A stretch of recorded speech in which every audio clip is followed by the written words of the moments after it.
ركز معايا شوية. النرجسي والنرجسية عاملين زي جهاز الكمبيوتر، علشان يعلقوك لازم يعرفوا عنك 4 حاجات. أول حاجة يعرفها بتحب إيه.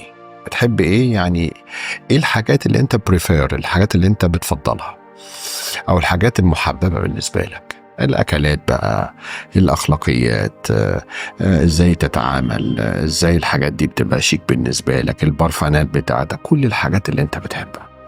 الحاجة التانية لازم يعرف أنت بتكره إيه، يقعد يجمع المعلومات عنك. طبعا أنت شغال معاك على السوشيال ميديا بقى، على الفيس وبتاع والمكالمات التليفونية، يعرف عنك الكلام ده كله. بتكره الحاجات اللي بالنسبة لك أنت بتكرهها، يو هيت.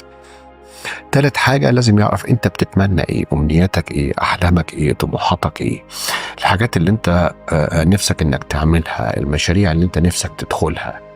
رابع حاجة لازم يعرف عنك أنت بتخاف من إيه. بتخاف مثلا يحصل لك كذا، بتخاف على أولادك، بتخاف على شغلك، بتخاف على مستقبلك، بتخاف كل حاجة أنت بتخاف منها.